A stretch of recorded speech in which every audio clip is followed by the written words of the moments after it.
Assalamualaikum. I am Uruz Zahra, your English language instructor. I hope you all are well. In this video, we will discuss about the WH words, and WH words are also called the detailed question. English language learners को एक sequence से पढ़ना बहुत ज़रूरी होता है. If you take any days off, तो ये आपका लॉस है. तो हमें क्या करना होता है? सबसे पहले जब हमने प्रेजेंट सिंपल डिस्कस किया, प्रेजेंट सिंपल के स्ट्रक्चर्स डिस्कस किए जिनकी वीडियो यूट्यूब पे मौजूद है, तो आज हम थर्ड डे अपना डिस्कस कर रहे हैं WH वर्ड्स. WH वर्ड्स अभी इब्तदाई लेवल पर पढ़ाना ज़रूरी होता है. हम डिस्कस करते हैं कि WH वर्ड्स हैं क्या. आइए ज़रा इसकी बात समझते हैं. वैसे तो इंग्लिश में अराउंड 20 से ज़्यादा WH वर्ड्स हैं, लेकिन हम सिर्फ 10 की बात करें जो कि काफ़ी अहम है. सबसे पहले ये समझना ज़रूरी है कि WH वर्ड मालूम क्या करते हैं. इंग्लिश में if you have a desire to ask any question to anyone, so you need to have some sort of the question. आपके पास कोई सवाल होना चाहिए. सवाल मालूम करने के लिए इंग्लिश में दो तरीके होते हैं. The first one is called interrogative. आपको पता है ये बात, जो हम इंटेरोगेटिव क्वेश्चन करते हैं. For example, do you work, do you know, do you come, do you smile, do you love, do you go there, do you. तो हम जो डू या आर या विल यू कम, ये तमाम क्वेश्चंस कहलाते हैं interrogative questions. The interrogative questions are only those where we can give answer by just responding. हम किसी को येस या नो में भी आंसर दे सकते हैं. फॉर एग्जाम्पल, अगर आपसे सवाल पूछा जाए,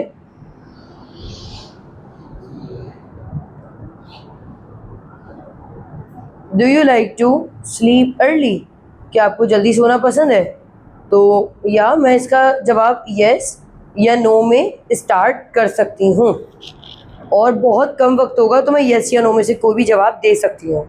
इसको कहते हैं इंटेरोगेटिव. इसलिए इनको कहा जाता है शॉर्ट क्वेश्चंस. ये बहुत छोटे से क्वेश्चंस हैं, या आप इसको यूँ कह लें शॉर्ट आंसर्स वाले क्वेश्चन है. बट अब हम डिस्कस करते हैं डिटेल्ड क्वेश्चन. तो आज का हमारा टॉपिक है WH वर्ड. इनको डिटेल्स के नाम से याद रखा जाता है, और ये डिटेल्ड क्वेश्चन है. It means the second part of the question is called WH questions. WH questions आपके लिए कोई नए नहीं है. You have already studied WH question multiple time. लेकिन होता क्या है, हम बड़े कंफ्यूज होते हैं. कभी पता ही नहीं होता व्हाट डू आना है या व्हाट डू यू आना है. तो इसको हम डिस्कस करते हैं. WH क्वेश्चन जो आज की मेरी कोशिश है आपके साथ, वो what, why, when, where and how. पहले इन 5 को हम क्लियर करेंगे. आइए इसे डिस्कस करते हैं. सबसे पहले हमें ये समझना ज़रूरी है कि व्हाट हमसे मालूम क्या करता है. देखिए, हर क्वेश्चन की एक अपनी नेचर है. आप व्हाट का सेंटेंस उसी वक्त बनाएंगे जब आपको कोई ऑब्जेक्ट मालूम करना होगा, यानी कोई आइडेंटिटी. आइडेंटिटी का मतलब होता है कोई शनाख्त, कोई नाम, कोई इंसान, या कोई एक ख़ास मालूमात. अगर मैं आपसे कहूँ what do you like to eat, मुझे पता ही नहीं आप इटालियन खाते हैं, चाइनीज़ खाते हैं, हलाल खाते हैं, या आप वेस्टर्न वर्ल्ड से आए, मुझे कुछ भी नहीं पता. मुझे तो एक ऑब्जेक्ट मालूम करना है. अब ये ऑब्जेक्ट कैसे मालूम करना है, इसको तवज्जो से सुनिएगा. सेंटेंस में यहाँ पर एक सेंटेंस है, शी प्लेज फुटबॉल. इस सेंटेंस में जो फुटबॉल है इसको कहेंगे ऑब्जेक्ट, जबकि play is called verb and she is called my subject. Subject, verb and object. ये मेरा एक आंसर है. लाइक शी प्लेज फुटबॉल, इसको कहेंगे ये एक आंसर का तरीका है. मैंने किसी को जवाब दिया कि वो लड़की फुटबॉल खेलती है, तो मुझसे किसी ने पूछा होगा कि वो क्या करती है. That's why I was suppose to give the answer. तो हमें जवाब बनाना तो आते हैं इंग्लिश में, बट सवाल कैसे बनाएंगे इसको हम देखते हैं. आज मुझे मालूम ये करना था कि वो लड़की करती क्या है, वो क्या खेलती है. आइए, व्हाट ने मुझसे पूछा ऑब्जेक्ट के बारे में, जबकि वाई कहता है I am asking just for any reason, मुझे कोई रीज़न बताओ. व्हेन कहता है I am so much curious to know about your time, मुझे टाइम के बारे में बताओ. वेयर कहता है मुझे कोई प्लेस बताओ. जबकि हाउ कहता है कोई मेथड या मैनर, कोई तरीका बताइए मुझे. अब एक इंसान है, वो एग्ज़ाम की तैयारी नहीं कर रहा और वो कह रहा है मुझे शॉर्टकट में इंग्लिश बोलना सिखा दें. नामुमकिन है, कोई नहीं सिखा सकता. एटलीस्ट मैं तो नहीं सिखा सकती. तो इसको हम क्या कहेंगे, मेथड या कोई मैनर मालूम कर रहा है. आपने नोट किया होगा, whenever you solve the math sums, so there are the multiple methods. आप वो मेथड को अडॉप्ट करते हैं जो आसान होता है, तो वो भी कोई मेथड है, कोई मैनर है. आपके सामने यहाँ पर हम WH क्वेश्चंस को पढ़ने लगे हैं एंड WH क्वेश्चंस हमें कहता है कि कोई डिटेल्ड क्वेश्चन बताओ, मुझे इसका जवाब 1-2 लाइन में नहीं चाहिए, मुझे डिटेल्स चाहिए, हर क्वेश्चन एक अलग नेचर का है, यस नो में बात नहीं हो सकती। तो WH क्वेश्चंस बहुत सारे, पर मैं 5 की बात कर रही हूँ। आगे बढ़ते हैं और डिस्कस करते हैं कि WH क्वेश्चंस को बनाएंगे कैसे। मैं वापस से आती हूँ अपने रफ वर्क पर। ये एक सेंटेंस है कि शी प्लेज फुटबॉल, ये सब्जेक्ट है, that's called my verb and this one is called my object. ये सब्जेक्ट है, ये वर्ब है, ये ऑब्जेक्ट है, और मैं आज बात करने लगी हूँ इंटेरोगेटिव की। पहले इंटेरोगेटिव को समझिए कि इंटेरोगेटिव होता क्या है। अगर आपसे कहा जाए कि आई प्ले क्रिकेट, आपने कहा ये सब्जेक्ट है, ये वर्ब है और ये मेरे पास ऑब्जेक्ट है। आइए नेगेटिव देखते हैं। आई डू नॉट प्ले क्रिकेट, भाई मैं क्रिकेट नहीं खेलता, मना कर दिया गया है। I do not play cricket, इसको कहते हैं the negative sentence to discuss anything. But if I would like to ask any question, if I have a desire to ask any question about anyone, so I will definitely I will make or bring the helping verb at the first. Do I play cricket?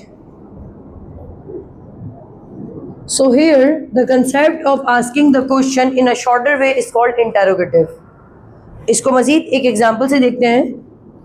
He will help you, इसका interrogative बनेगा will he help you। तो any sentence where the helping verb comes at first, उसको हम कहते हैं interrogative. इसको बनाने का फॉर्मेट क्या है, आइए फॉर्मेट समझते हैं। मैं आपसे कहती हूँ इस वक्त अभी आप सिर्फ देखिएगा, बिकॉज वीडियो में काफ़ी ज़्यादा टर्निंग पॉइंट्स आ सकते हैं। आपने कोई भी सवाल मालूम करना है, आपने पहले WH वर्ड्स को पहले लिखना है। आइए इंटेरोगेटिव, कोई भी इंटेरोगेटिव है, कोई भी इंटेरोगेटिव है, आपको पता है हेल्पिंग वर्ब पहले आएगा, ये और ये। आइए पहले हम समझते हैं। अभी मैं आपसे ये कहने लगी हूँ, इंटेरोगेटिव आपको पता लग गया ये होता है, और WH कोई सा भी वर्ड पहले आ जाएगा। मैं आसान करके यहाँ पर एक बात करूँगी, आप ज़रा देखिएगा इसे।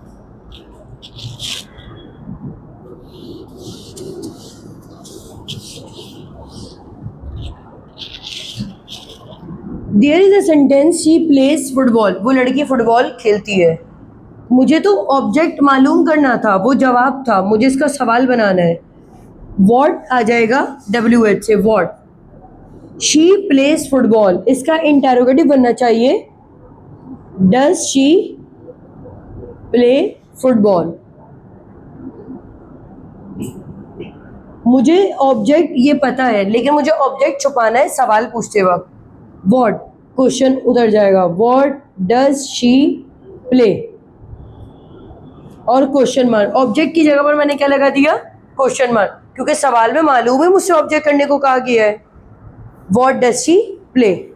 बिल्कुल ऐसे ही अगर मैं आपसे कहूँ कि मैं इंग्लिश पढ़ाती हूँ, like I teach English, I teach English and the better way to make the sentence, मैं क्या पढ़ाती हूँ, तो यहाँ पर आ जाएगा what, because of the I will use do, what do I teach, and instead of English I will use question mark, what do I teach। तो यहाँ पर हमें समझ आया कि जब ऑब्जेक्ट छुपाना होता है तो ये हमें what से मालूम करना होता है। आइए हम रीज़न की तरफ चलते हैं। रीज़न, भाई वो लड़की कब फुटबॉल खेलती है, तो यहाँ पर when आ जाएगा, बिकॉज why, क्यों खेलती है, why। Why is asking for the reason. Why does she play football? अब यहाँ पर फुटबॉल छुपाना मेरा मकसद नहीं था, क्योंकि हमें सेंटेंस में ऑब्जेक्ट जो गिवन है उसके बारे में सवाल है भी नहीं। मुझे तो मालूम करना है कोई रीज़न, कोई hidden reason that stimulated me to play the football. So I just write as it is the interrogative question over here, like why does she play football. आइए देखते हैं वो कब कब खेलती है। When does she play football, कहाँ खेलती है, where does she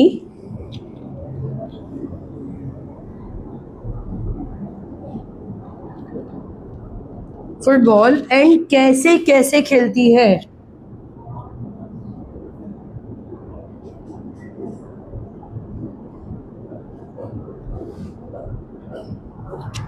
how does she play football? अभी हम अपनी वीडियो को यहाँ पर स्टॉप करते हैं। आपसे इसी वीडियो के पार्ट 2 में मुलाकात होगी WH वर्ड्स के नेक्स्ट सीरीज़ के साथ। अपना ख्याल रखिएगा। अल्लाह हाफ़िज़।